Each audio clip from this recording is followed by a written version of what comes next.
अस्सलाम वालेकुम तमाम दोस्त हमारे व्यूवर्स को। उम्मीद करते हैं कि आप सब ठीक होंगे, खैर-ओ-फ़ियत से होंगे।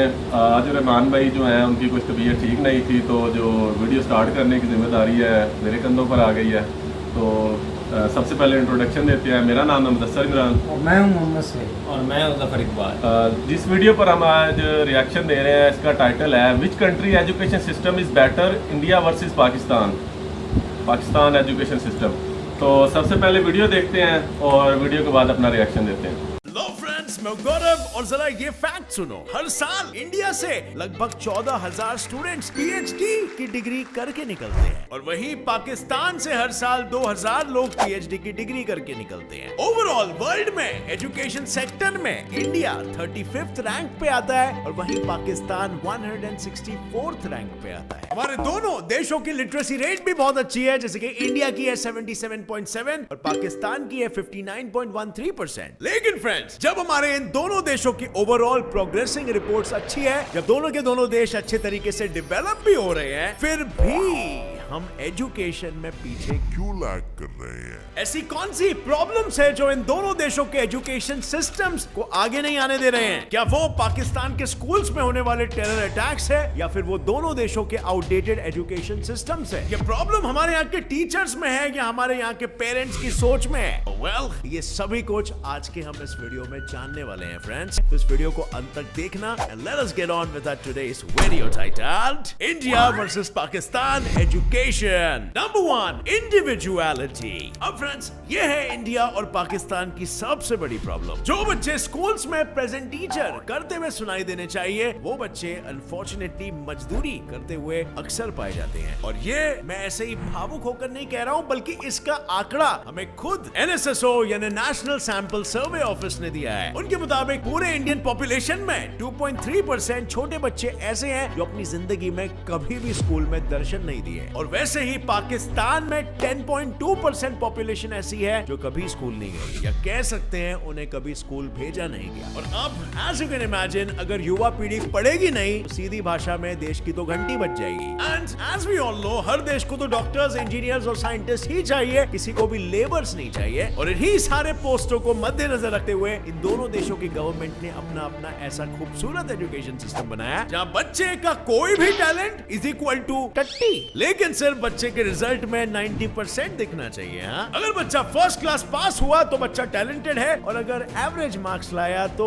लेबर या वर्कर कैटेगरी में ज्यादा फिट रहेगा। और ये मैं पर्सनली नहीं बोल रहा, बल्कि राजगद्दी तो हमारी सोसाइटी ने सेट किया है ना। दोनों देशों का एसेंशियली यही प्रॉब्लम है, बच्चे के ग्रेड्स उसका भविष्य डिसाइड करते हैं और उसका टैलेंट नहीं। या कह सकते हैं बच्चे के ग्रेड्स बच्चे का टैलेंट ही डिसाइड करते हैं। क्या अगर कोई स्टूडेंट जो किसी और चीज में ज्यादा इंटरेस्टेड है, क्या अगर कोई स्टूडेंट म्यूजिक में ज्यादा इंटरेस्टेड है, क्या कोई ऐसा हो जिसका आर्ट्स अच्छा हो लेकिन उसे मैथ्स नहीं पसंद, और क्या कोई बच्चा ऐसे हो जिसने वैसे तो कॉमर्स लिया हो लेकिन उसे साइंस पढ़ाना ज्यादा पसंद और मेरी तरह यूट्यूबर बनना चाहता हो, पर नहीं, उसे वो सारे सब्जेक्ट पढ़ाए जाएंगे जिसमें उसको इंटरेस्ट नहीं है। इन्हीं सभी चीजों पर कोई ध्यान नहीं देगा, बस सिर्फ वो एडम एंड ईव के जमाने के टेक्स्ट बुक्स जो चलते आ रहे हैं, चलते आते रहेंगे, और जो सालों से स्कूल्स में रटाया जा रहा है वो भी रटाया जाते रहेगा। एजुकेशन सिस्टम तो छोड़ो, बल्कि सिलेबस तक चेंज नहीं हुआ है। जैसे हमारे पूर्वजों के जमाने में हमारे पुश्तों को मिलते हैं, वैसे ही एजुकेशन हमारे आज के जमाने के बच्चे भी ले रहे हैं। Number 2, lack of creativity. अब फ्रेंड्स, पाकिस्तान के बलूचिस्तान के हर एक यूनिवर्सिटी में जब टीचर्स के बारे में जाना जा रहा था, और तब जो खुलासा हुआ वो सुनकर हमारी सिट्टी पिट्टी सब गुम हो जाएगी। और अब ऐसा कुछ नहीं है कि टीचर्स बॉम्ब बनाने की ट्रेनिंग दे रहे थे, वो बात तो कुछ ऐसी है कि बलूचिस्तान के यूनिवर्सिटी में एक भी टीचर ऐसा नहीं था जिन्होंने पीएचडी की डिग्री होल्ड की हो। और टीचर तो छोड़ो,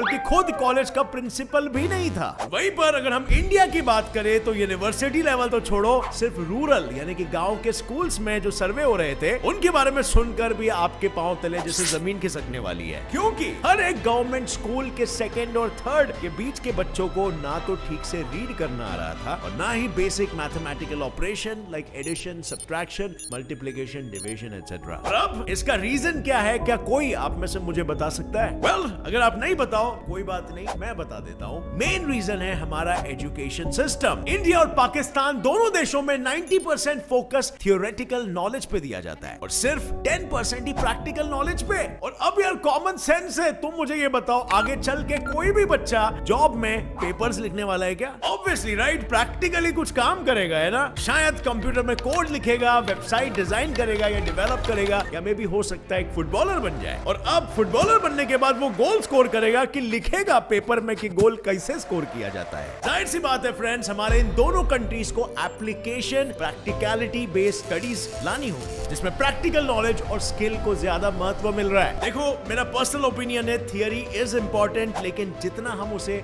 इंपॉर्टेंस दे रहे हैं उतना असल में नहीं है। उससे कई ज्यादा प्रैक्टिकल नॉलेज इंपॉर्टेंट है। और अब 2019 की AISHE यानी कि all India survey on higher education की रिपोर्ट को ही देख लो। रिपोर्ट में साफ साफ शब्दों में बताया गया है कि 2019 के पास आउट हुए 80% इंडियन इंजीनियर्स अनएम्प्लॉयड थे। और क्यों इंजीनियर्स अनएम्प्लॉयड? वेल, क्योंकि उनके पास प्रैक्टिकल ज्ञान नहीं था। एक और एग्जांपल, बहुत जॉब्स के लिए इंग्लिश बोलना जरूरी होता है, पर स्कूल्स में ये थियोरेटिकल अप्रोच की वजह से बहुत से लोग इंग्लिश पढ़ने और लिखने आते हैं पर बोलने के टाइम नर्वस हो जाते हैं। अब ऐसा एक ऐप है जो प्रैक्टिकल इंग्लिश स्पीकिंग पर फोकस करता है और इसका नाम है एंगुरु। इस ऐप में लाइव इंग्लिश क्लास होता है जिसमें हर एक को बोलने का चांस मिलता है। लोग आपस में स्पीकिंग एक्टिविटी करते हैं और टीचर फिर उसका फीडबैक देती है और इससे प्रैक्टिकली इंग्लिश स्पीकिंग इंप्रूव होती है। और फ्यूचर जॉब्स के लिए तो हमें सब मालूम है कि इंग्लिश बहुत ही इंपॉर्टेंट होता है। तो चलिए जल्दी से एक क्लास देखते हैं। So Gaurav, you would say what you're doing now, that is your dream job.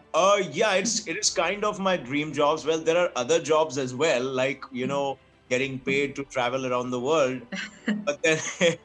but then, like, this is one of the dream jobs, I would say. Great. Thank you, Arshan. Thank you, Gaurav. It was lovely talking to you. I hope you had a nice session today. मैं आजकल दिन में एंगुरु पर एक English class जरूर लेता हूँ। एंगुरु में सबको एक दिन फ्री क्लास मिलता है, तो आसानी से फ्री में ट्राई करिए। और उसके बाद अगर आपको पसंद आए तो कोई भी पेड प्लान खरीद लो और गेट सेट फ्लाई का कूपन इस्तेमाल करके 25% एक्स्ट्रा डिस्काउंट आपको मिलेगा। ये कोड सभी ग्रुप प्लान्स पे वर्क करता है। ऊपर से दोनों देशों के स्कूल्स और कॉलेजेस के करिकुलम्स ही देख लो। हमारे साइंटिस्ट CNR राव, एक भारत रत्न अवार्डी, उन्होंने तो सबके सामने ये कह दिया था कि इंडिया की 90% यूनिवर्सिटीज में जो करिकुलम है वो सब आउटडेटेड है। और ये सुन के पाकिस्तान वाले लोगों को खुश होने की कोई जरूरत नहीं, क्योंकि उनके वहां पर भी जो करिकुलम है वो भी 30 से 40 इयर्स पुराना है। चलो, जहां आज जमाना आर्टिफिशियल इंटेलिजेंस और मशीन लर्निंग की तरफ जा रहा है, और वहीं पर यहाँ पर दोनों देशों के बच्चों को देख लो। एक एवरेज बच्चे को MS पेंट यूज करना नहीं आता है। तो क्या बोलते हो, दोनों देशों को अपने सिलेबसेस अपडेट करने की जरूरत है कि नहीं? और सिर्फ सिलेबस ही छोड़ो, दोनों देशों को तो अपने टीचर्स को भी अपडेट करने की जरूरत है। इंडिया में पर 25 स्टूडेंट 1 टीचर होता है और वहीं पर पाकिस्तान में 47 स्टूडेंट्स के लिए एक टीचर होता है। और अब जब पर टीचर इतने कम स्टूडेंट्स है तो इतने कम स्टूडेंट्स पे एक टीचर इजी पीजीली ध्यान दे सकता है ना? लेकिन फिर भी सोचा है कि टीचर्स क्यों नहीं ध्यान दे पा रहे हैं? वेल, जवाब ये है क्योंकि दोनों देशों के पास टीचर्स तो है मगर वो भी स्किल्ड नहीं है। टीचर्स भी वही बुकिश नॉलेज स्टूडेंट्स को पास ऑन कर देते हैं और वो भी खुद आज के जमाने के हिसाब से अपडेट नहीं हुए हैं। और अगर हमारे टीचर्स ही खुद अपडेटेड नहीं है तो हमारा एजुकेशन सिस्टम घंटा अपग्रेड करेगा। खैर, इस टॉपिक पर थोड़ा डिटेल में हम आगे चर्चा करेंगे, लेकिन इससे पहले आइए दोनों देशों की स्कूलिंग पैटर्न पे थोड़ा नजर डालते हैं। Number 3, practical school working. Well friends,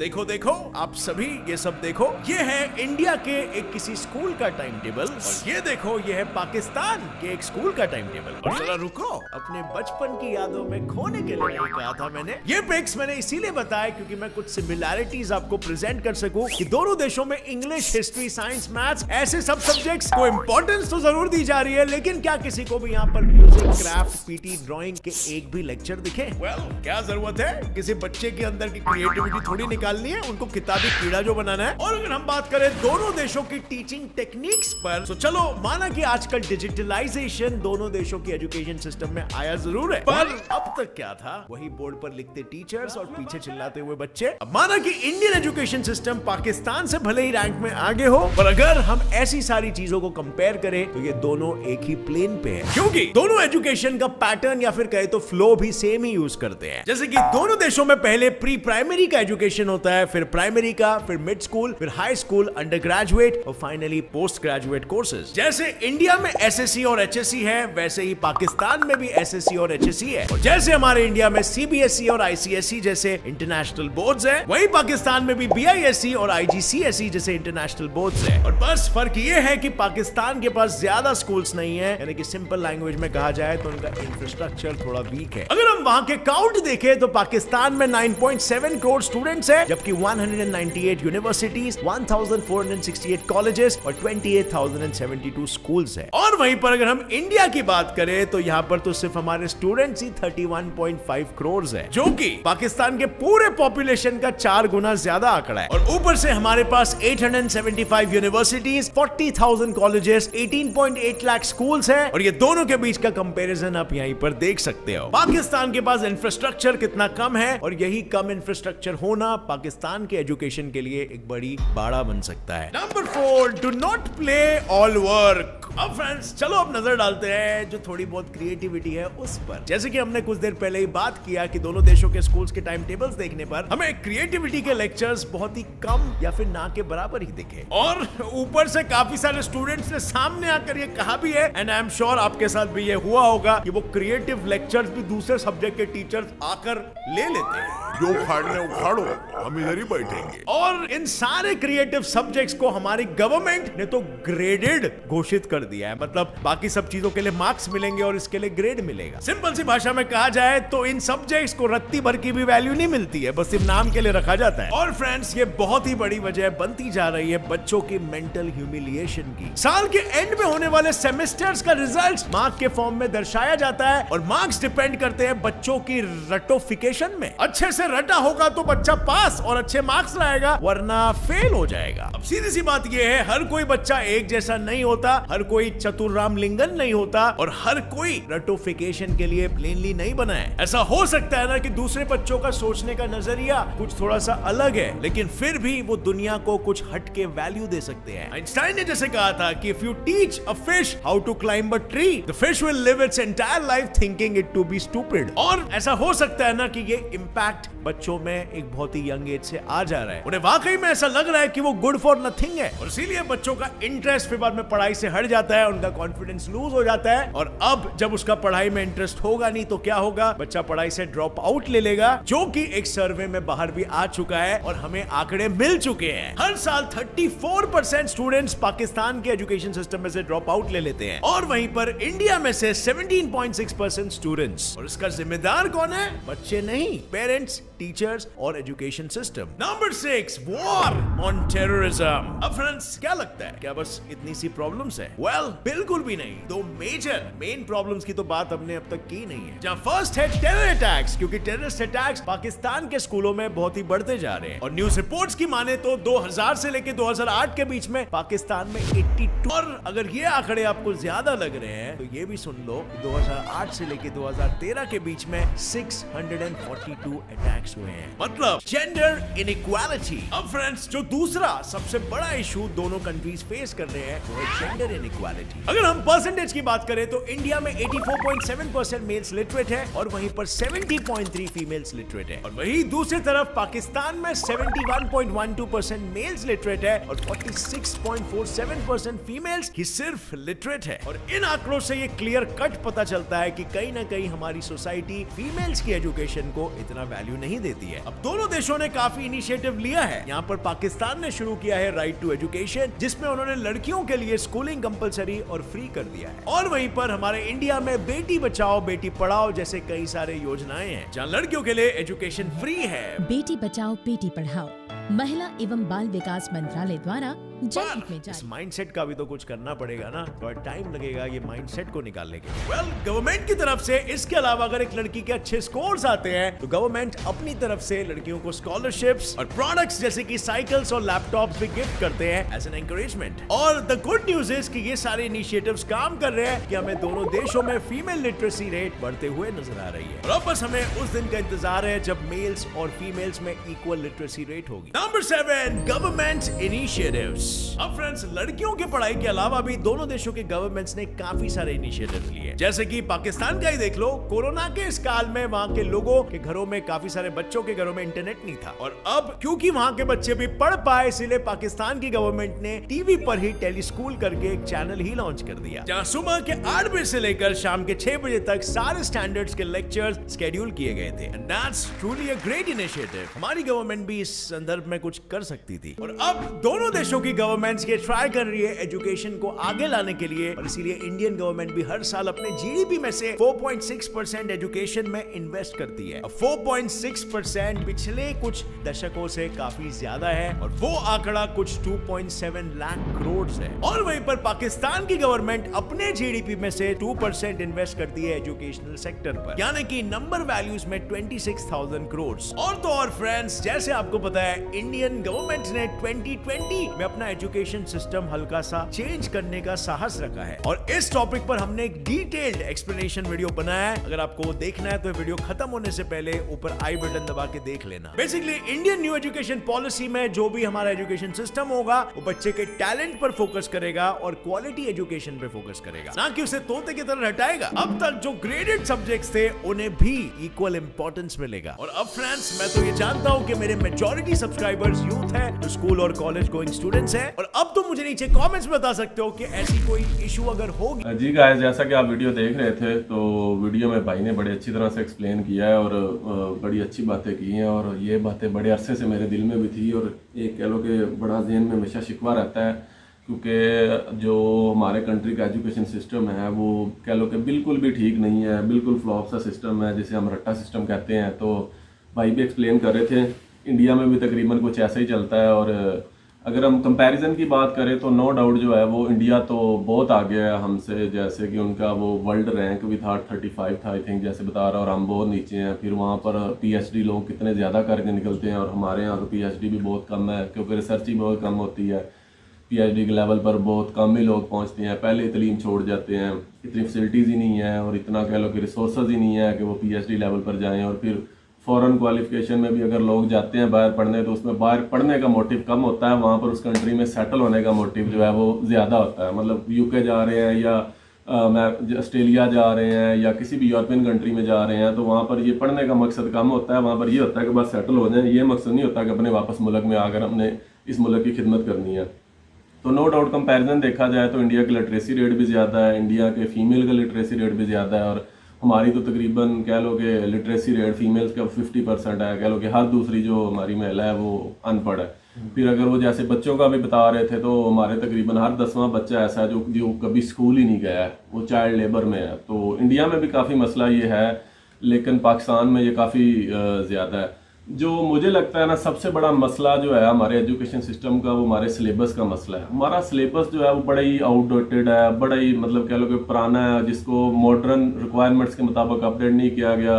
आज का दौर टेक्नोलॉजी का दौर है, कंप्यूटर का दौर है, और देखो जैसे जैसे आप कह लो कि आ रहा जदीद दौर आ रहा है, हर चीज़ में इन्वेंशन हो रही है, तो आपको अपना एजुकेशन सिस्टम भी अपडेट करना चाहिए। अब जो हमारा कह लो कि प्रोविंस है, उसमें पंजाब टेक्स्ट बुक बोर्ड है, उसकी बुक्स चलती हैं, तो वो बुक्स आज भी वैसी थी और 1980 में भी वैसी हैं, और वो इतनी कह लो कि वो हैं, उनका माफिया है कि वो बुक्स को चेंज ही नहीं करने देता।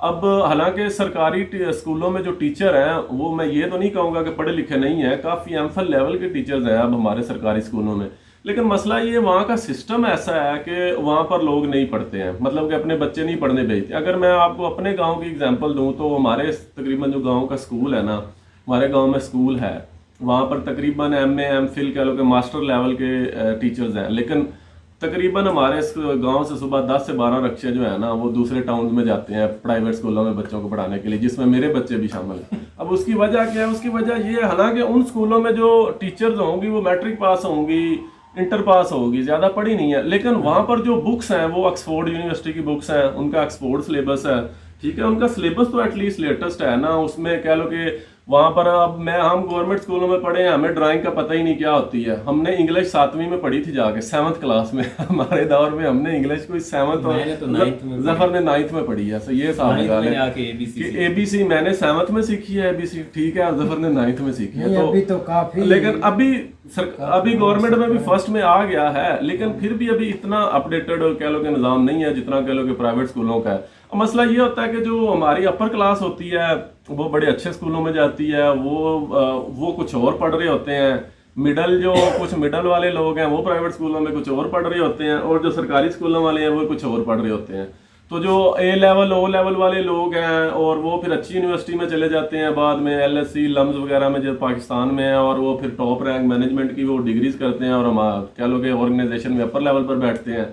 जो सरकारी स्कूलों वाले होते हैं वो बेचारे फिर या पुलिस की नौकरी के लिए धक्के खा रहे होते हैं, गवर्नमेंट जॉब ही बस उनके लिए ये होता है किसी तरीके गवर्नमेंट जॉब मिल जाए, और उन्होंने उनका इन द एंड क्या होता है BA कर लें, सिंपल पॉलिटिकल साइंस में कर लें, हम इस्लामियात में कर लें, हम किसी और चीज़ में कर लें जी, BSc कर लें, FSc कर लें, ICOM कर लें, BCom कर लें कॉमर्स में। उसका कह लो कि उनके पास प्रैक्टिकली नॉलेज बड़ा कम होता है। इंडिया के अंदर कम से कम ये है कि उन्होंने टेक्नोलॉजी जो है ना उसको काफ़ी पढ़ाया है, और आज उनकी टेक्नोलॉजी की एक्सपोर्ट्स काफ़ी ज़्यादा है, तकरीबन बिलियंस में उनकी एक्सपोर्ट्स हैं।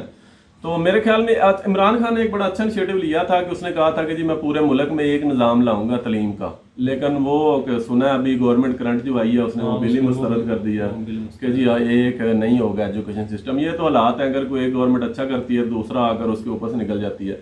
और आप इस चीज़ का अंदाज़ा लगा लें कि इससे ज़्यादा बुरी क्या चीज़ होगी कि हमारे मुल्क में प्राइम मिनिस्टर और प्रेसिडेंट के घर पर जो सालाना खर्चा आता है ना, उससे कम एजुकेशन पर खर्चा लगता है। हम सालाना 100 हमारा बजट है तो सिर्फ दो रुपए उसमें से जो है ना एजुकेशन पर स्पेंड कर रहे हैं। देखे ना, जिसके ऊपर कम से कम तो 10% होना चाहिए था।